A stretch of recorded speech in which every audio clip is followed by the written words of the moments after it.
Hi everybody, welcome back to the Feynman technique. So hopefully you guys enjoy my new setup. I'm using a Brio webcam in combination with a Samson G-Track Pro studio microphone, so hopefully the audio quality will be pretty good.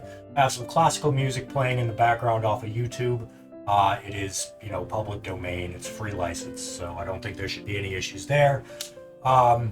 I will link to the channel that the music is playing on, obviously, and also I will link to the channel where I got this integral off of, and that is Mathalysis World.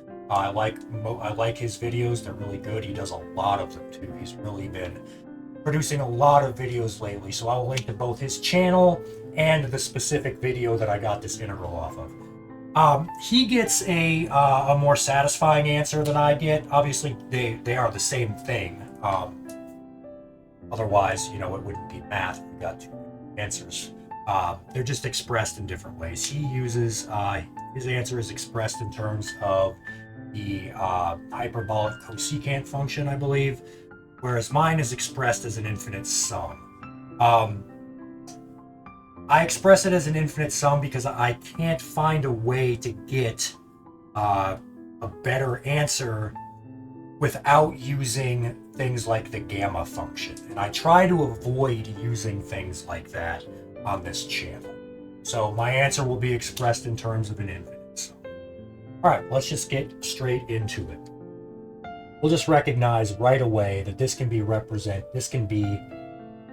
is the real part of the integral from 0 to infinity of x times e to the ix over e to the x minus 1 dx. I assume most of you watching this channel don't have a problem with that step, so I'm not going to explain it. Next, let's create a function of t equal to the integral from 0 to infinity of e to the negative tx over e to the x minus 1. E to the x minus 1. And now we will use the Leibniz rule for differentiation under the integral sign to find f prime of t. So f prime of t is going to be equal to negative integral 0 to infinity of x e to the negative tx over e to the x minus 1 dx. And this step is not rigorous for reasons that a lot of you have probably recognized already. This integral doesn't converge, so you really shouldn't be taking the derivative. This is not a rigorous math channel. It turns out you can do this. It is valid. This is a valid step. And there are very mathy reasons why it is valid. But there is more work that you should do to show that this step is valid. But it is. Okay. So now let's relate this to our original integral. So our original integral would be equal to the negative real part of f prime at t is equal to negative I. I hope you can see that. If we took the negative of it, this would go away. Took the real part of it, we'd introduce a real sign, and then we would have x e to the ix over e to the x minus 1 dx, which is exactly our original integral. All right, so now what? Now we're going to erase this because we're not going to be using that version of f prime of t anymore. What we will do now is we will make the substitution that we will let u equal e to the x, and therefore 1 over u du is equal to dx. All right, so let's rewrite our f of t. That means that f of t is now equal to the integral from, all right, u is equal to e to the infinity, that's infinity, e to the 0 is 1. This will become u to the negative t over u minus 1 times u all d Okay, now we make another substitution. We want u equals 1 over w, which implies that w is equal to 1 over u. Also, du equals negative 1 over w squared dw. All right. So now our f of t becomes, well, let's see, integral 1 to 0 of w to the t over w to the minus 1 times w to the minus 1 times times minus 1 over w squared dw. Right away, I'll use that minus sign to switch our values. W squared dw. All right, let's distribute this w squared. That will get rid of this w to the negative 1. We'll change this to a w, and this will be changed to a 1.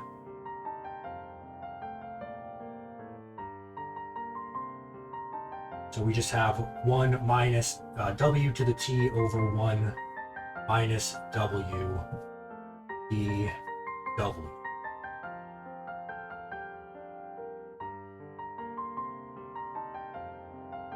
Okie dokie. Let's change our w's to x's. It just looks nicer that way.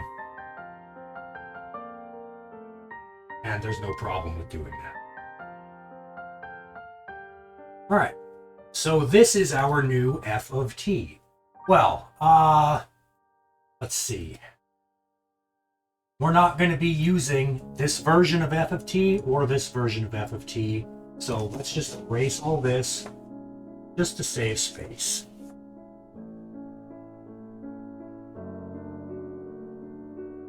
All right. Now, we know this. We know that the sum going from n equals 0 to infinity of x to the n is equal to 1 over 1 minus x on the open interval negative 1. All right. That means we can, since our bounds of integration are within our interval, we can replace this 1 minus x with the sum going from n is equal to 0 to infinity of x to the n. So let's just do that right away. So we have f of t is equal to integral 0 to 1 of x to the t times the sum n equals 0 to infinity of x to the n. And I'll just write that as x to the n plus t, dx. We'll bring that right inside. So that's true. Now, again, you should, there's more work to show that you can do this next step, which is switching the sum and integral signs, but it's okay in this case, trust me. Sum 0 to infinity of the integral of this from 0 to 1. This integral easily evaluates to 1 over n plus t plus 1. So, now we have sum 0 to infinity of 1 over n plus t plus 1. And you can see, just like our original version of f of t, this thing does not convert. This is a non-alternating harmonic series, a version of it anyway. It will not convert, go off to infinity. But luckily, we're not actually using this. All we're interested in is f prime of t, because that's what we'll be plugging in our values.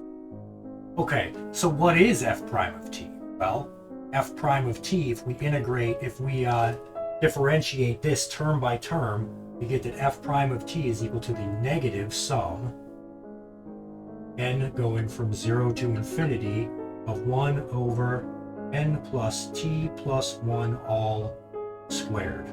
All right. And I'll erase this. I really like erasing stuff that we're not really using. You don't see this. Big fan of a clean whiteboard.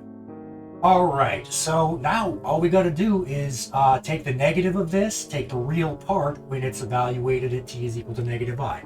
So let's state that I is equal to the negative, so just the negative real part, but this is already a negative, so it's just going to change to a positive. So we have the real part of the sum from n going from 0 to infinity of 1 over n plus t plus 1 squared. But this is minus I. N plus 1 minus I. All right, let me take stock really quick and make sure that's correct. So we took the negative, I got rid of this negative sign, took the real part that's there, and we evaluated t at -1. Everything else is right. Okay. Now, real quick, I'm just going to perform this simple little trick. This is actually equal to the real part of the sum as n goes from 1 to infinity of 1 over n minus I. All right, we added 1 to our starting index, and that means we just subtract, we take this as n minus 1. Minus 1 plus 1. We'll have the minus I, and it's still squared. All right, so that's valid. So now, let's multiply the top and the bottom by the complex conjugate of n minus I all squared. So this is going to be equal to the real part of the sum as n goes from 1 to infinity of, let's see, this is going to be n plus I all squared on top. So n plus I all squared on top. And then if we multiply this by the complex conjugate of n minus I squared, we get this. That is going to be n squared plus, if we multiply by the complex conjugate, we will get n squared, and then, of course, minus I squared. I squared is -1, so minus I squared is just 1. Okay, now let's just FOIL this out. That's going to be n squared. Going to be n squared plus 2in minus 1, right? Yeah. N squared plus 2in minus 1.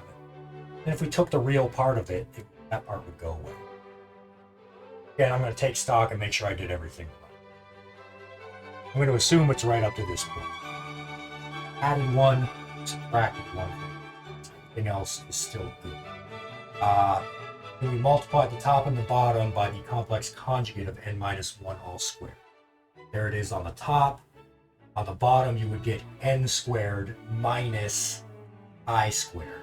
But n squared minus I squared is just n squared plus 1, and then we square it, so that's good. And if we FOIL that out, we get n squared minus 2in plus I squared, or just minus 1. So this is equal to, if we take the real part of this, this is just going to be our final answer. N going from 1 to infinity of n squared minus 1 over n squared plus 1 all squared. And that's my answer. Not as satisfying as Mathalysis Worlds video, but for most physicists, chemists, engineers, and things like that, this would be satisfactory. So anyway, that's it, guys. I hope you enjoyed that.